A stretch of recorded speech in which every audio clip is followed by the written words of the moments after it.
Now we'll move to our distinguished and guest speaker. He's from Nanjing Agriculture University, China. His name is Professor Chao. He will be talking about articulating research philosophy.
Hello, everyone.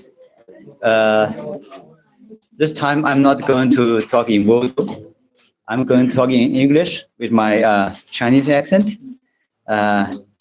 So I'm going to talk about my research advices to your young fellows over here, because I can probably see about 20 or 10 years of my experience. So I hope, I can share with you of some of my experience, and I hope it will be useful for building your future research career. Okay, and the end of this talk, I'm going to show about 3 minutes video of our university, Nanjing Agriculture University, because we are one of the, good university, agriculture university in China. And every year we have so many applicants from this country. So I would like to share with you about a brief introduction to our university, okay? And before I finish, okay, I really appreciate for the organization of the Pakistani Pathology Society, giving me this opportunity to not only to talk here and share ideas with so many dear colleagues, and also for my first trip to visit this country. It's so beautiful, and I was so warmly welcomed, and I'm going to share my experience with my colleagues and encourage more interactions between Chinese and the Pakistani researchers. Okay, so first, briefly, let me introduce about myself and my research and my experience, because my advices are based on my past experience. Okay, so I hope I can at least give you some ideas, and I hope it will be helpful. Okay, so first, my name is Hongwei Zhao. In Chinese, with my family name is Zhao, so Hongwei Zhao. And currently, I'm working at Nanjing Agriculture University under the College of Plant Protection, and our department is like yours, plant pathology. And I received my PhD degree in Miami University, Oxford, Ohio, and in botany. And I believe, some of you guys, okay, maybe in future or had already had experience in another country. So I want to share with you some of my experience on that. And now we I work in my Nanjing Agriculture University, and my major or my focal point are plant immunity. Okay, basically how understand how plants are able to against or protect themselves from pathogens. And my focal point are a group of small molecules RNA which do not code any proteins. So we call non-coding RNA. Okay, I'm going to give you some brief examples. And I focused on rice and the citrus, and I also do some fruits like strawberry and the tomatoes. And the overall, my goal of my group is try to developing new pesticides which are precise, efficient, and maybe environmental friendly. Okay. So first, let me introduce a little bit about my research. I'll try to brief because tomorrow I'm going to talk a little bit more, and I just try to give you some conceptual idea about that. First is about rice blast disease. Yesterday I drove by the road M4 route, and I saw some rice pasture over there. And also I try to develop some management against citrus hornbeam. And yeah, we also try to deal with grid mold, which is caused by botrytis scenario. Okay. First, let me introduce what is my topic, which we call microRNA.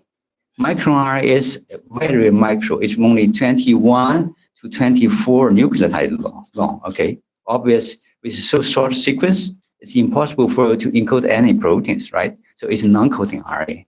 And how it works?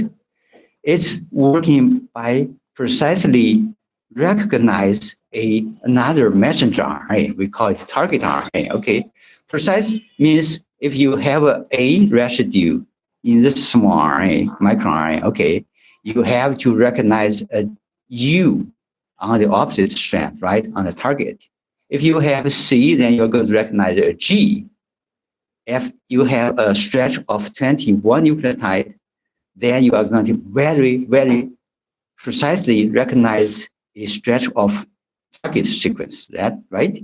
And that is so unique that pretty much you can design it to any target gene you wanted to bring down. How it's bring down? Because once the small RNA recognize a target gene, what happened next is cut it in between, then degrade it. Okay, so basically, microRNA is a way to suppress gene expression. Okay, that's good enough for my background. Okay, so first we found that in rice, okay, with the interaction with magnetoposid already with the causal agent of rice blast disease. Okay, what happened is rice immunity is able to use a group of microRNAs. Here I'm presenting 164A.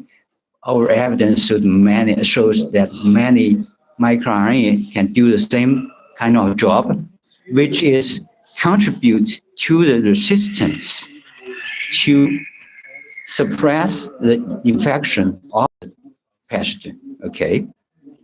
Obviously, those small RNAs or microRNAs positively contribute to this resistance, and vice versa. The pathogen can utilize, okay, some rice microRNAs that suppress this immunity, okay. So my take-home message is that this kind of group of small RNA is a battlefield between rice and the pathogen. And if we take it into a broader aspect, right, small RNA or microRNA is a battlefield between plants, the host, and the pathogens. Okay, that's my story about rice. I'm going to tell you why later. I'm going to talk about this one. Okay. Also, we designed kind of new chemical which RNA based. Okay. We show that if we separate this kind of RNA, onto the surface of plants. We tried rice, we tried the tomato, Arabidopsis and onion and strawberry as well. This kind of chemical can very efficiently eliminate the progress of this disease by inhibit either the progress or development of the fungi. Okay, we can show very clear result over there. Okay, this one is good because RNA first it can specifically target any gene I wanted. Okay, any gene I wanted, I synthesize this kind of RNA chemicals to achieve my management.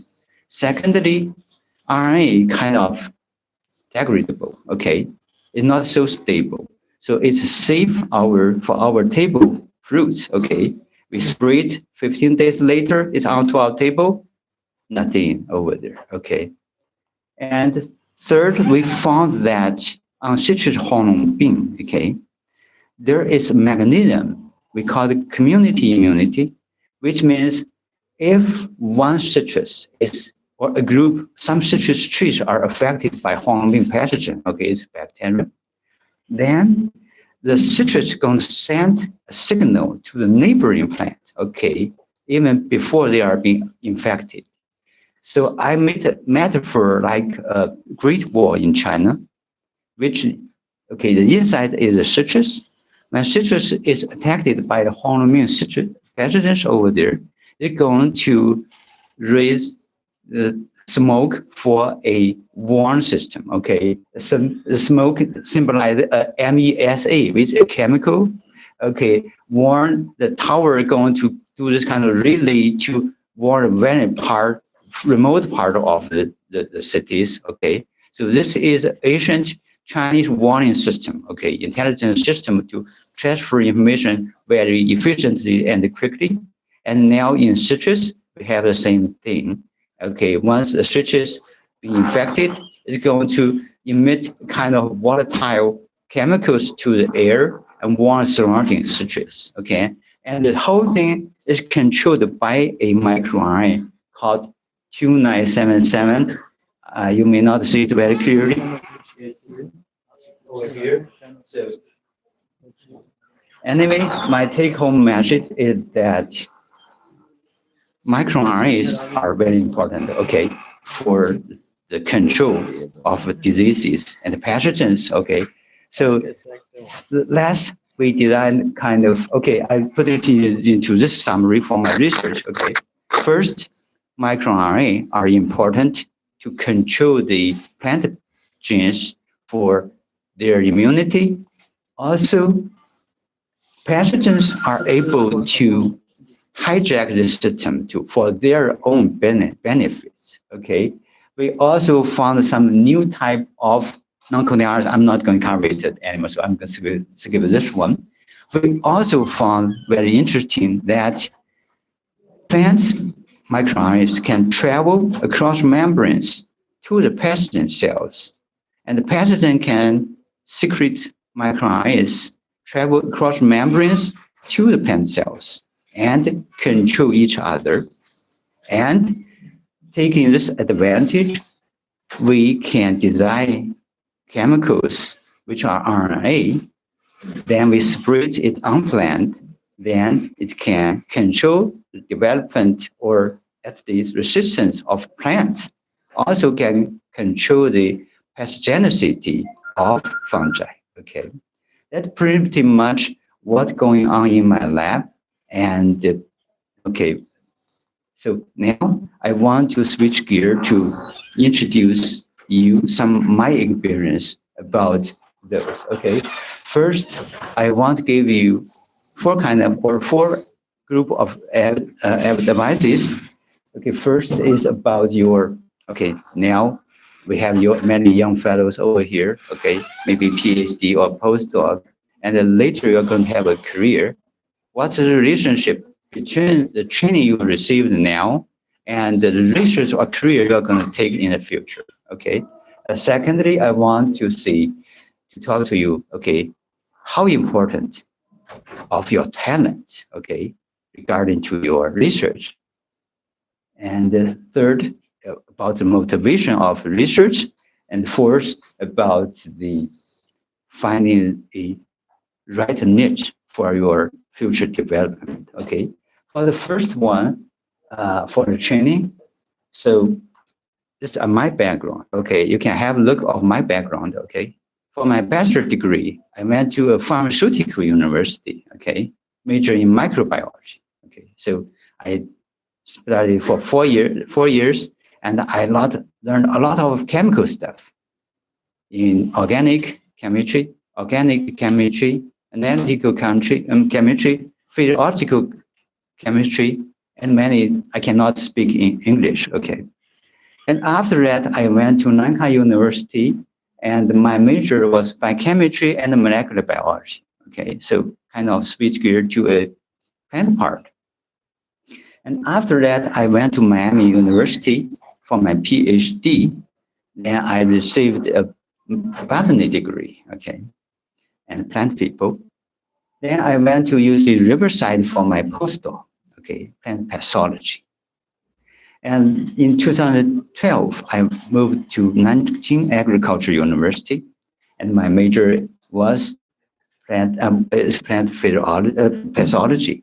And at the same time, I contact some other schools. Okay, some want me to go plant botany, and some want to microbiology. Okay, so finally I took this one, and it's only part of my training over there. Okay, and I found so many colleagues like my experience. Okay, the final career of your career is not necessarily be the things you have been trained. Okay, I saw so many people, they have a PhD degree for one subject, and later they had a career very successful in other aspects. Okay, and my understanding for this one is that your training basically is not teaching you everything. Okay, it's to train your ability to identify problems,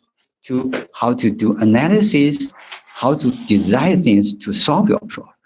Okay, so your training does not necessarily to lead you to or limit what you are going to do in the future. Okay, so when you add one transition, I just want to encourage you to be more open-minded. Okay, considering what is the potential of your future research instead of considering too much what you have been trained in the past. Okay, I hope I made that clear. Okay, the second I want to talk about what's the relationship about talent and success. Okay, of course, talent is very important for a successful career. Okay, and honestly, I think talent is not for everybody. It's only for a few people. And I'm honest to you. I don't think I'm a talented people. Okay, so since it's been decided already, then if I'm not a talent people, not a talent so much, okay, what is my future? Okay, but however, I think except talent, okay, other elements are also very important. For example, dedication. Okay, how much you want devoted into your research or your career. Okay, it's also important, and I sometimes think it's even more not more important. At least it's controllable, right? You cannot control your talent. How much your talent has been given to you is not controlled by yourself. However, how much you can devote it into your research work, how much you want to dedicate to your future is controlled by yourself, right? And of course, sometimes we don't want to admit, okay, it's a good chance, a good opportunity for me. However, it happens to you. Then if I'm not saying that, okay, you rely on chances. However, I'm thinking if there is a chance, you'd better, whether you can grab that chance, it's very, very critical for your future success. Okay. So in this aspect, I'm thinking talent definitely not decision factor of your success. Okay. There are many other elements to contribute to your success. Okay. Especially, I mean, like myself, if not, I think I'm not so talented. Okay. Then maybe I can persuade myself working a little bit harder than other people. Okay. Maybe I can focus on my subject. Okay. More, try to make up it. Okay. I think, yeah, I want to share that idea with you. Okay. The third one is motivation. Motivation is sometimes, we have so many mixtures of our motivation. Okay, sometimes, of course, we think about our personal achievement. Okay, what kind of work I'm going to have, whether it's being highly respected or not, how much being it's paid, right? Or what kind of environment we are going to have if I take that work. Okay, and it happened to me when I finished my postdoc and I decided to move back to China.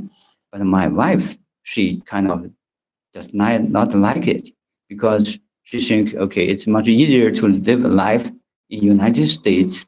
And in her thought, she believed that we can even sacrifice our career instead of living over there. Okay, meaning I can change a different job or do something else. Okay, so sometimes you have to make a decision on your personal achievement and other things. Okay, however, I think we also have some other things like we have families, right?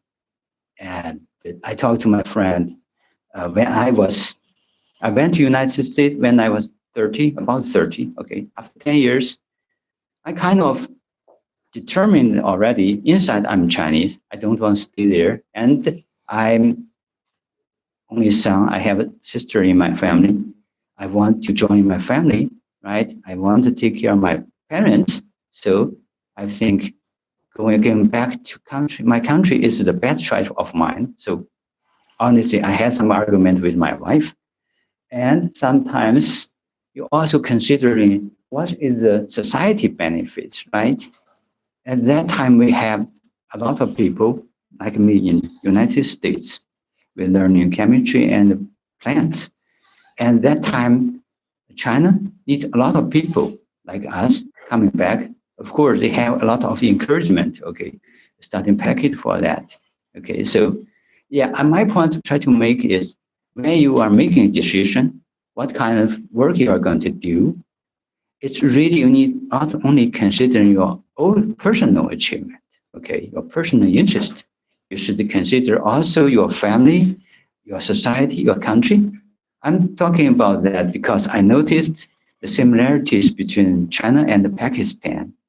We have a lot of talented young people went abroad and stayed there for something not worth so much. Okay. Instead, if you take this opportunity, you come back to your country, and maybe you are going to have a entry level which not as high as living abroad. However, you are going to gain more society or country achievement than barely staying overseas. Okay, so I believe that national or society interest it should be equal or sometimes more important than our personal consideration. And also, finally, about what to do in the future. My point is that we need to find a right niche, okay? About my research, okay? I went back to China. I think rice is the most important crop in China, okay? And Black disease is #1 disease at that time. So I picked that topic.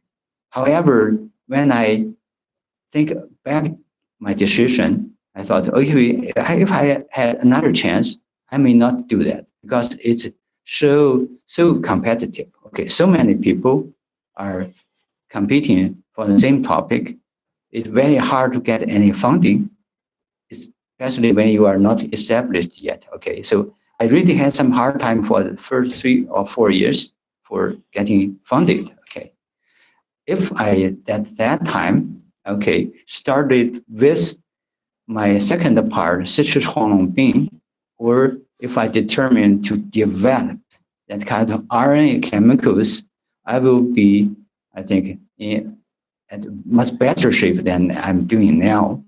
Of course, you cannot, okay, regret what you have done before. However, now I have this opportunity to share you guys, okay? So in the future, if you are at a point to make a decision what you are going to do, maybe you can think about not only meet the demand, also see how much opportunity over there for you to settle down, to establish, and to thrive. Okay. So that's about pretty much about my advices for you guys. And I'm very happy to talking to you guys. And as I said at the beginning, look at you guys. I kind of look at 10 or 20 years back to my career. So I really hope my experience would be helpful for you guys to make a successful career. And last, thank you very much for your attention. Also, thank you for the committee for the conference. Okay, and I have a very short video to show you. After that, if we have discussions, we can have it. Thank you.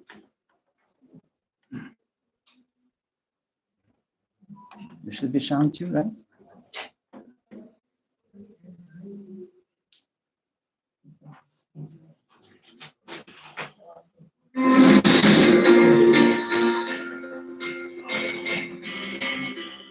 They have an illustrious history spanning over 102 years.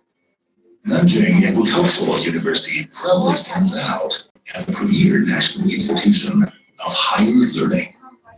As a member of China's esteemed Double First Class University project, under the auspices of the Chinese Ministry of Education, the university is recognized for its robust programs in agriculture and life sciences.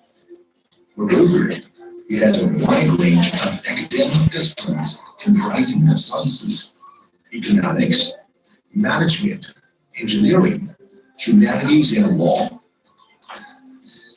The university has 5 disciplinary clusters that encompass the fields of plant science, animal science, biology, and environmental science, food science and engineering, as well as humanities and social sciences. With an enrollment of 28,000 full-time students, of which 17,000 are pursuing their undergraduate degrees across a range of 68 bachelor's programs, and over 11,000 dedicated postgraduates are taking their studies across 104 master's programs and 55 doctoral programs. It is home to 2,900 faculty and staff members, and hosts 112 national and provincial and ministerial level research platforms. The university is both nationally and internationally renowned for its exceptional research achievements and teaching accomplishments. NAU is committed to international exchanges and cooperation, maintaining close ties with academic partners worldwide, joint education programs, academic exchanges, collaborative research and extension.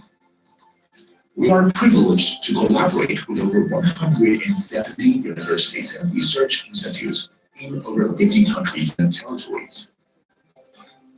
In addition to international organizations such as FAO, IFAD, WFP, CGIAR, and many more. In July 2007, Nanjing Agricultural University became the institution accepting international students supported by Chinese government scholarships. In recent years, the university has actively responded to global climate change, food security, and sustainable development, promoting curricular development and quality chain construction of international education. We organize vibrant extracurricular activities for international students to strengthen the brand of study at NAU. Up to now, more than 10,000 degree and non-degree international students from over 100 countries have been trained. Many of them have become vital forces in politics, academia, business, and other fields in their respective countries after completing their studies with us.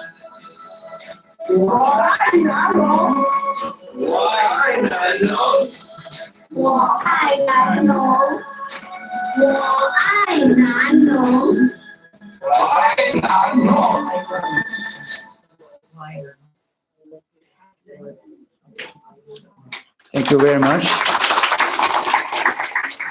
Yes, so I would like to extend the discussion if you have any questions. Okay.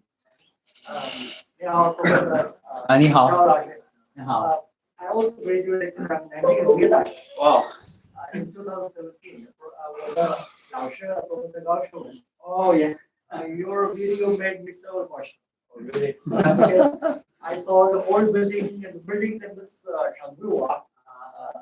So you are warmly welcome. Thank you very much. Thank you very much. Well, I'm so glad. Yeah. If here, so it's the same building, yeah. So, yeah, thank you very much. Nani. I love Nani. Oh, Nani. thank you, thank you very much.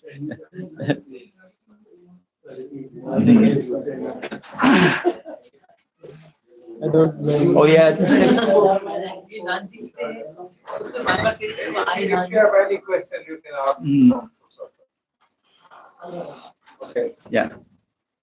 You told us you are working regarding RNA-based pesticide. Can you tell us what the actual purpose when you apply on the plant regarding citrus green? Either adding one other stimulated or suppressive in this case? Yeah. So actually, for citrus screening or Honglongbing is quite a different story. We are not directly applied to the pathogen itself. We apply it to the vector, the psyllid. Okay. So we are trying, because a little bit complicated because it's a sucking insect. Instead of showing Yeah, so what we are going to do is, in China we have practice. It's like, how to see that? We can supply the liquid to the vein of the tree, okay? So during evaporation, the liquid is going to travel across the whole plant, right? Yeah. Now, if the seed fit on the plant, we are going to also, of course, we are going to provide the chemical which specifically targets the seed, okay? Then when it gets the liquid, then it's going to be killed. Then no vector, then we can somehow control it. So that's the way we do it. Thank you very much for. Also, currently I should mention that this RNA chemical is still at the very early stage because the costs to synthesize or produce so much RNA. Okay, so more practical is for high value product like strawberry, like this kind of thing, right? And our point to deliver is that this one, first, it's precise. Secondly, it's safe, because if you apply chemicals, pretty much going to stay a long time over there, right? RNA is very unstable in a good sense. Now, if you consume the fruit after the spray, it pretty much integrates itself by already, so it's safe for the consumption. So then, Any other one? if you don't have any, then we can later, right? Okay, thank you, I guess. Okay, thank you. Thank you very much, Professor Chow. Now I would like to invite Mr. Maxma, who is an Executive Director and President of Tang Chinese International Education Technology Private Limited.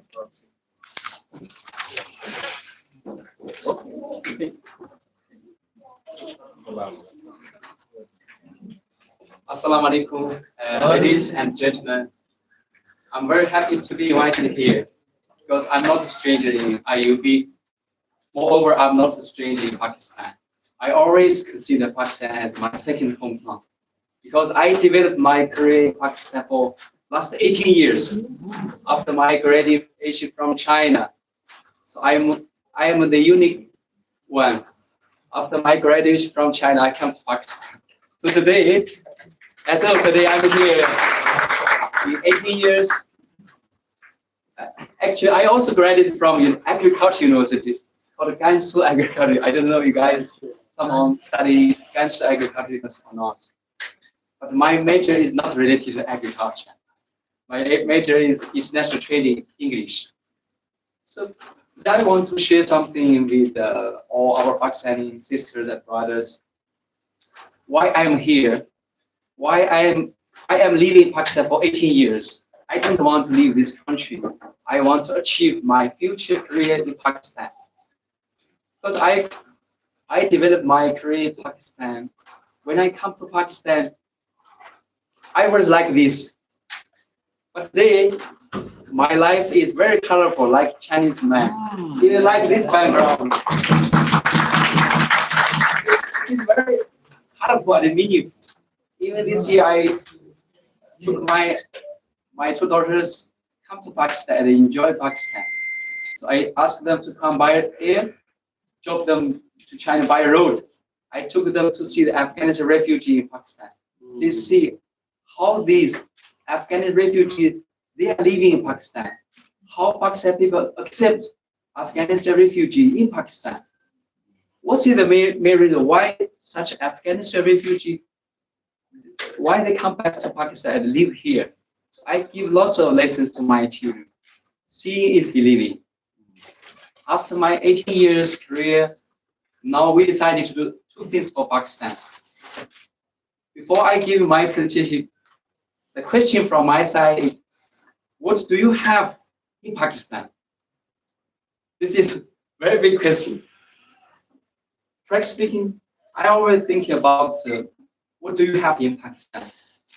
As of from the point of view of your population, as of today, if I'm not wrong, your population has more than 250 million population.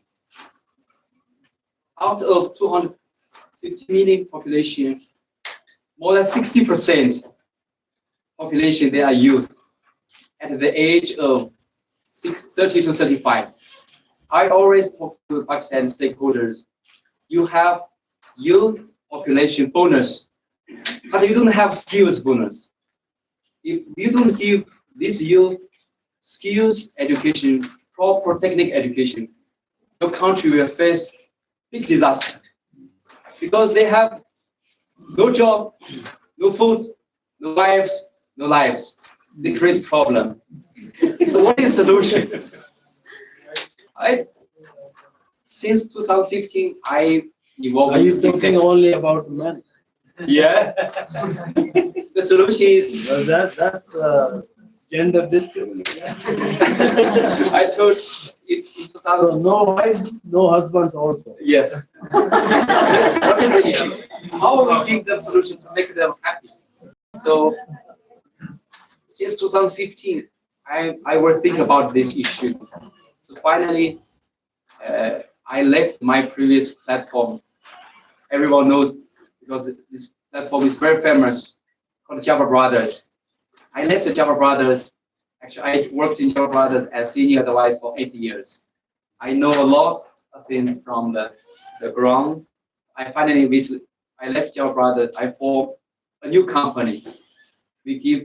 We call technical education, the skills for Pakistan youth, the plus job placement. So now I had my team to do this for the last 3 years. It is very successful. As of today, we arranged 23 technical education colleges from China to marry Pakistan side, 23 colleges from Pakistan.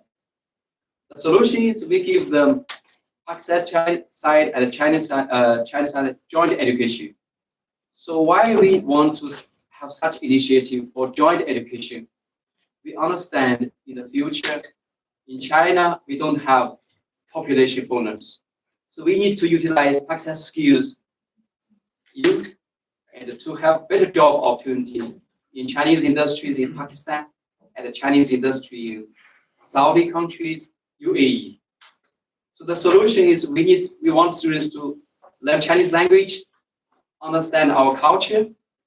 They study here 2 years, and the third year we take them to China. And we want them to experience China development.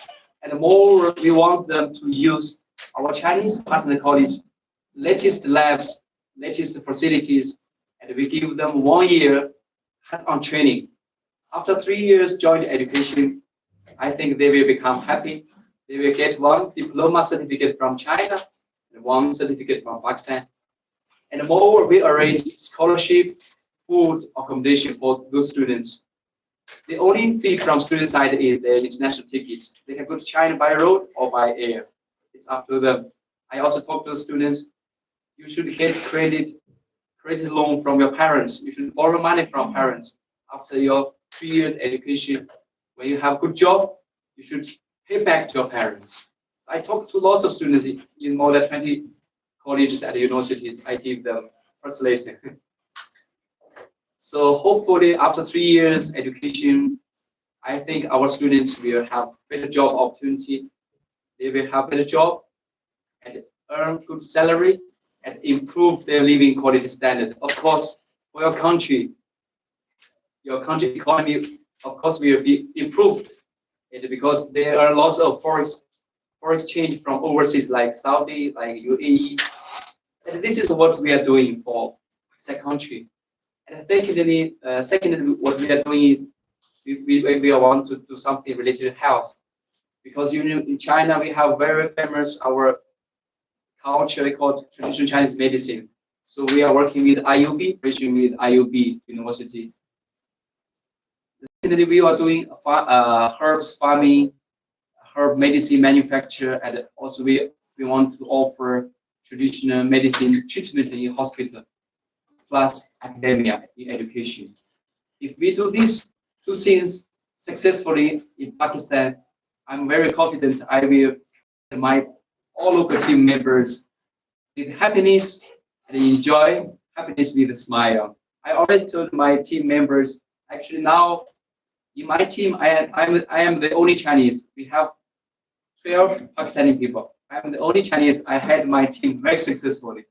I really like this the leader this morning. He gave us presentation. If you don't want to change, if you want to change something, firstly you change yourself. Don't change others. The other guy said how to change other negative person.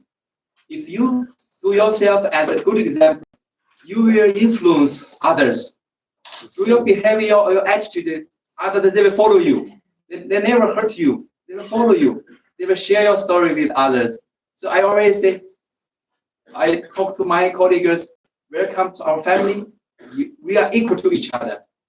We respect each other. Don't look down upon each other. We need each other, and our job, duty are different. But we are the same as team members. We need each other and respect each other. Finally, now our team members, they are very good. I told them to be simple, honest, and transparent. You will enjoy your simple life. That's all. Thank you.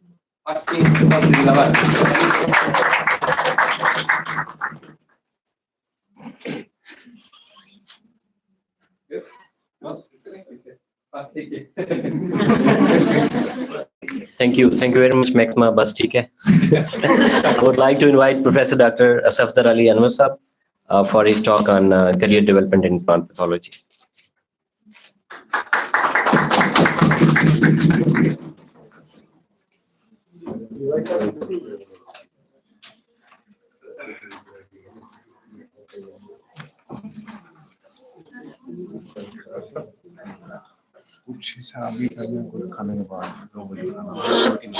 ऐसा करें एनु fill करा लेने ये उसके बाद में नहीं 40 minute ही खत्म हो गया ये सब फिर बाद में ले लेंगे दे देते हैं वो नहीं मैं अच्छी लेने ही नहीं देखो मेरा जो मकसद है सी कि इनका कैरियर डेवलपमेंट है कैरियर की तो शुरू इंटरव्यू शुरू ये ना सिर्फ ये दिख रहा है मैं खुद ही ग्रेड करने में आया हूं